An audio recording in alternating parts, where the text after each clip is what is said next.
Herbert Hoover once said, competition is not only the basis of protection to the consumer, but it is the incentive to progress. Keep this in mind as we discuss today China's launch of 6G technology, how that will impact global economy. My name is Dr. David Oualaalou. And my name is Dr. Ross Stewart. And you are watching Geopolitics in Conflict.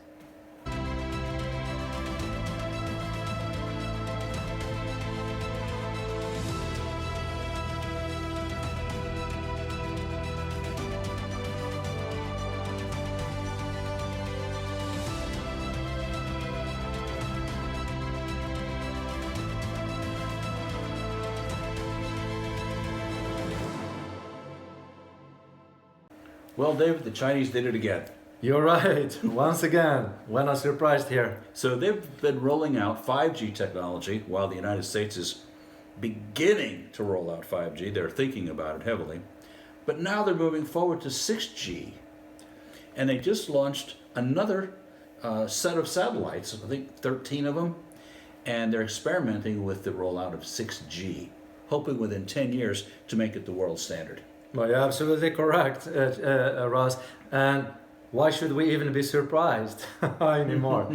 Indeed, they did launch 13 satellites. Some of the satellites deal with 6G, and the other ones has to do with agriculture and monitoring the atmosphere and so forth. But the point is not that. The fact that they are already working on 6G, while the rest of the world, including the United States, still wrapping our heads over 5G, it tells you a lot. Among other things, it says how they're using that million graduates in engineering and science every year. While we in the United States producing lawyers that do what? Argue with each other. Argue with each sides. other. Yeah. Well, we're certainly seeing that played out. Huh? Of course. But here's the interesting about the 6G. 6G technology will be about 50 to 100 times faster than the 5G. Which means what? That the 6G, the apps that's going to be in 6G, 5G will not be able to support that. So, and this is one of the reasons why countries already subscribing to what China is doing, because China is moving forward. You know, one of the many apps of this thing, of this 6G, is quality automatic cars. Drive themselves. That's correct, because the 6G technology will have a major impact on the artificial intelligence. And right. Artificial intelligence, as we all know, it will be embedded within certain industries like the automobile industries, the trucking industries, or every other aspect that we can see where technology is used. AI will be the key ingredients into this. And China wanted to take a lead into all this. And they've succeeded. They are indeed. There are even those that saying, oh my gosh, how did China all of a sudden surpass the United States? Yes, they did. Well, it's not a mystery. 25 years ago, modern companies in the United States started outsourcing software development, hardware development, manufacturing to China because it was substantially cheaper. And what they got in return was the technology.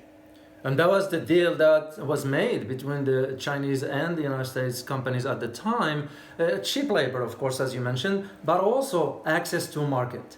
And all in return was China asking for one thing only, is the share of technology. This is not a so-called intellectual thievery. It's not.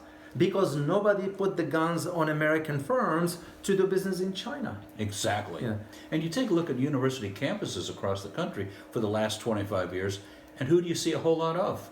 Chinese. That's correct. So they're being taught, they take the technology back, and now we have them rolling out 6G way ahead of the United States. So basically now, we asked China. Basically, China now is reaping what the rewards of what we asked of it to do in the last 25 years. Exactly. So all of a sudden we are a little bit upset and kind of mad, and no, it can't be. It's a reality we don't want to admit to. We don't want to accept it, that another rise in power has surpassed us. Well, you know, there's the whole concept of American exceptionalism. Mm-hmm. And it's now being replaced by heaven is smiling on China, which is very Chinese culture. Interesting, yeah. Well, this is again, if you look at, well, first of all, we need to address the economic and geopolitical and military application of the 6G, because there is no doubt 6G will have, and again, this is my opinion, 6G will have a military applications. Without going into detail as far as the space program for the United States, for the military dimensions to it, but I can see personally, as one who works in Washington before and a former military myself, I can just see the military application to this, and it will have far-reaching consequences if we are not keeping up with the advancements of what this. What do you see the economic impact of this is? Well, the economic one will be major, because first of all, you already have now countries subscribing to this 6G. And the reason being because they want to go with what China is doing. They want to sort of get on that train. As we said in one of our shows, that train has already left the station. So China is moving forward. I mean, look at the world still, as I said earlier, wrapping up their heads over 5G. China is already launching 6G. And since they know that 6G is in development in China, what's the point of them building a whole infrastructure based on 5G, because the two systems are not compatible? That's correct. And that was the reason for why China wants to keep that technology development, or economic development, if you will, moving forward. It doesn't matter what the rest of the world thinks. China's moving forward with that. So the economic impacts on this, well, first of all, now you start seeing in Asia itself. As a matter of fact, just today, they had a meeting of the ASEAN countries. And interesting enough is that Australia and Japan attended that meeting. This is the equivalency of what the European Union is all about. And China is leading those efforts, which means those countries of the ASEAN, and we will have a link at the description as to who's included in those countries. The interesting aspects of all this is that the ASEAN country is, all of them wants to trade among themselves. The United States was excluded from this. So you can just see, if you are to take 6G technology that China's leading and apply into the trade that's going to take place in Asia among those countries, you can just see what China is doing, basically. But David, I keep seeing in the news and on YouTube and other places that all these countries are at odds with China. They want to punch them right in the nose. Yeah, no, that's nonsense. So what we're really looking at is active self-interest. That's correct. Which is what we can really count on, not whose side are you on. We keep saying this, don't be distracted by what you see in the media.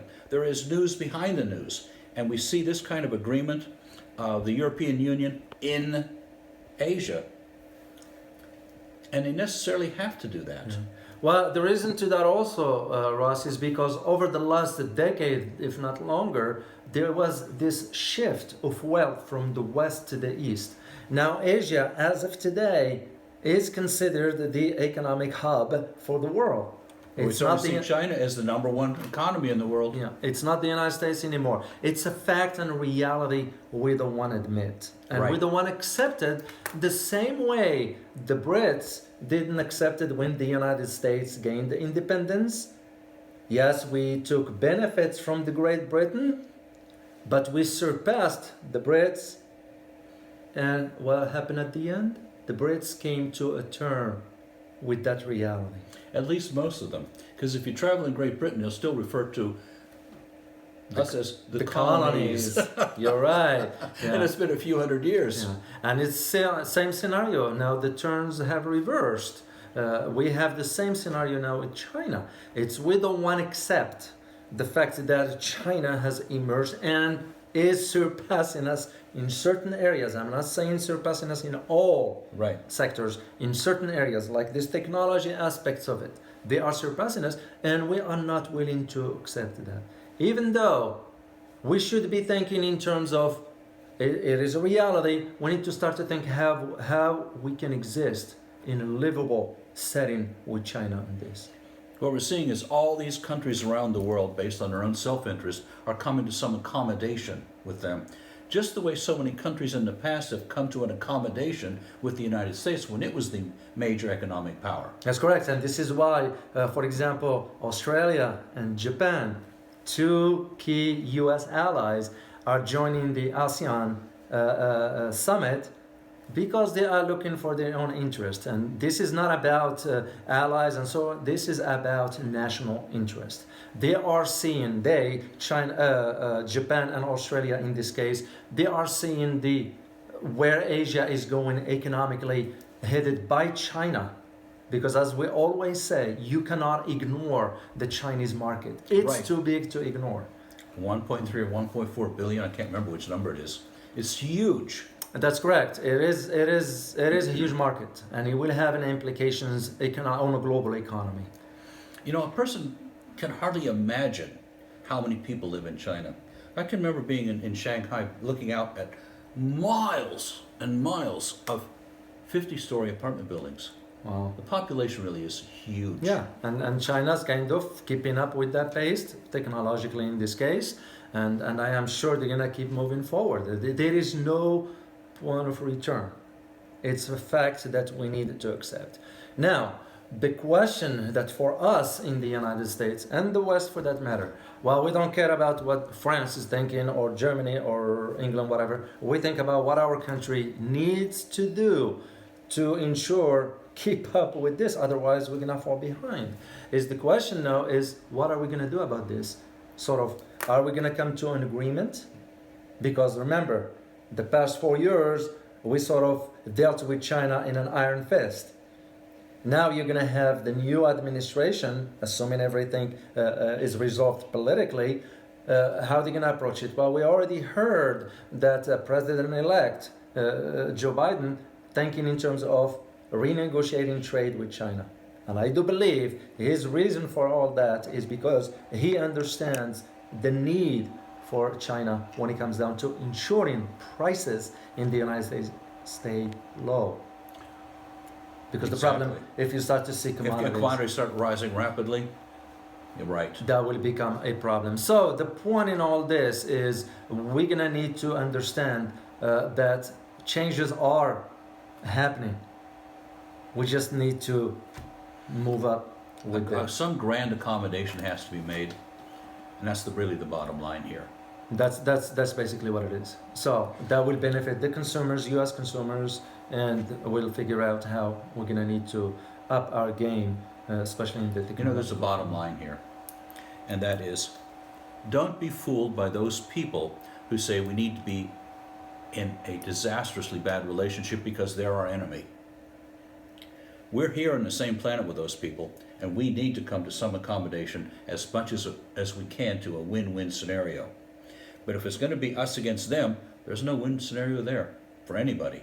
You're absolutely correct, Ross. So, well, let us know your thoughts in the comments section. Also, be sure to check out our other videos, and don't forget to like, share, and subscribe. Thank you for watching. And as always, stay informed. Till next time.